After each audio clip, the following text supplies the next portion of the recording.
আসসালামু আলাইকুম প্রিয় বিনিয়োগকারী ভাই বন্ধুগণ। এখন যে শেয়ারটি নিয়ে আলোচনা করব সেটি হচ্ছে একমি পেস্টিসাইড। এই শেয়ারটি গত কয়েক মাস যাবৎ ভালো আপট্রেন্ডে আছে। আজকে একমি পেস্টিসাইডের ক্লোজিং প্রাইস ছিল 17 টাকা 90 পয়সা এবং সে 80 পয়সা পজিটিভ করছে। শেয়ারটি 65 লক্ষ হাতবদল হয়েছে এবং বর্তমান আরএসআই হচ্ছে 66.40 বর্তমান আরএসআই, অনেকটা বিপদ সীমার কাছাকাছি। শেয়ারটা যথেষ্ট পরিমাণে ভলিউম করছে, তারপরও সামনে যাওয়ার পসিবিলিটি আছে, তবে খুব রিস্কি জোনে আছে। এই শেয়ারটি ডিরেক্টর হোল্ডিং প্রায় 32, ইনস্টিটিউট হোল্ডিং হচ্ছে 17.23 এবং পাবলিক হোল্ডিং হচ্ছে 50.97।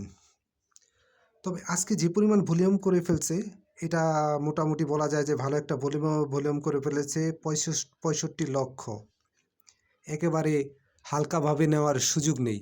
তারপরেও যারা রিস্ক নিতে পছন্দ করেন তারা হয়তো বা এন্ট্রি নিতে পারেন, তবে আমি এটাকে এন্ট্রি নিতে উৎসাহিত করব না। যারা সতর্ক অবস্থানে থেকে ট্রেড করতে চান তারা অবশ্যই একমি পেস্টিসাইডের ব্যাপারে সতর্ক থাকবেন। আজকে যথেষ্ট পরিমাণে ভলিউম করছে, তবে রিস্ক নিয়ে যারা বিজনেস করতে চান, রিস্ক নিতে যারা পছন্দ করেন তারা এই শেয়ারটি দেখতে পারেন। তবে শেয়ারটিতে এন্ট্রি নেওয়ার ক্ষেত্রে অবশ্যই ইন্ডেক্স পজিটিভ থাকে কিনা সেটা ক্যালকুলেশন করবেন এবং স্টপ লস অবশ্যই বিবেচনায় নেবেন।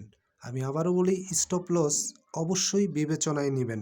এটা নিয়ে খুব বেশি দেখতে যাবেন না, এতে করে লসের পরিমাণ বাড়বে।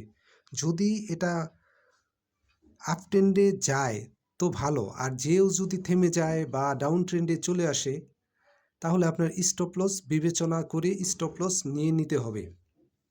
কারণ এটার আরএসআইটাও একটু বাড়তির দিকে একটু না, যথেষ্ট পরিমাণ বাড়তির দিকে, এবং আজকে ভলিউম করে ফেলছে। আরেকটু সামনে যেতে পারে, কিন্তু যাওয়ার পর আবারও এই পয়েন্ট থেকে কিন্তু এর আগে আরেকবার ডাউন ট্রেন্ডে চলে আসছিল।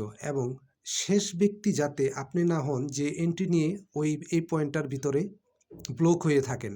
তবে স্টপ লস বিবেচনা করে ঝুঁকি নিতে যারা পছন্দ করেন তারা দেখতে পারেন একমি পেস্টিসাইড শেয়ারটিকে। তবে আমি কাউকে উৎসাহিত করব না, কারণ এই পয়েন্টে হয়তো আমি হলে নিজেও এন্ট্রি নিতাম না। তবে যারা ঝুঁকি নিতে পছন্দ করেন ট্রেডার ভাইয়েরা, তাদের ক্ষেত্রে অন্য কথা। তবে স্টপ লস অবশ্যই বিবেচনায় নিয়ে, আমি আবারও বলি, স্টপ লস অবশ্যই বিবেচনায় নিয়ে শেয়ারটিতে এন্ট্রি দিবেন। কারণ শেয়ারটি যথেষ্ট আপ হয়েছে গত কয়েক মাসে। আর শেয়ার বাজার কিন্তু আপস অ্যান্ড ডাউন এটা কিন্তু থাকবেই, কন্টিনিউ আপ হতে থাকবে। আর আপনি কন্টিনিউ এন্ট্রি নিতে থাকবেন, এটা বুদ্ধিমানের কাজ হবে না। তবে নিজের বিবেক বুদ্ধি বিবেচনা করে তারপরে শেয়ার এন্ট্রি নেবেন। আমি কাউকে বাই সেল নির্দেশ করি না। এই মুহূর্তে আরেকটি শেয়ার নিয়ে কথা বলবো, সেটি হচ্ছে Acme lab. Acme lab fundamentally যথেষ্ট স্ট্রং একটা শেয়ার, এটা আপনারা সবাই জানেন। গত কয়েকদিনে ভালো একটা কারেকশন হয়েছে।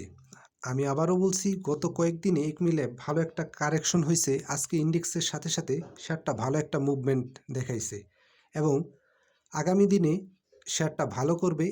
আর যারা ট্রেড করতে চান, যারা শর্ট টাইম ট্রেড করতে চান, এই মুহূর্তে একমি ল্যাব যে লেভেলে আছে আপনারা ইন্ডেক্সের দিকে খেয়াল রেখে এন্ট্রি নিতে পারেন।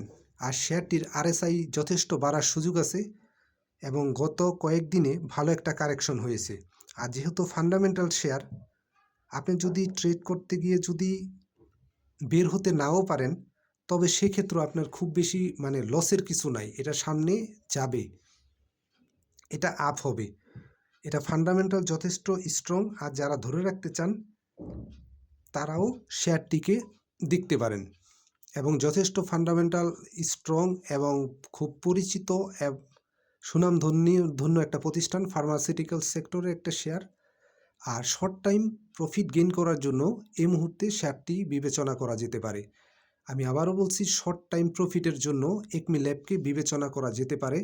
আর যেহেতু ফান্ডামেন্টালি স্ট্রং, যদি কেউ চান লং টাইম বিনিয়োগ করবেন, তবে এখন ইন্ডেক্সের দিকে খেয়াল রেখে বা এভাবে আপনি এন্ট্রি নিতে পারেন। ভালো একটা প্রাইজে আছে, আমি বলবো যে যথেষ্ট ভালো একটা প্রাইজে আছে এই মুহূর্তে।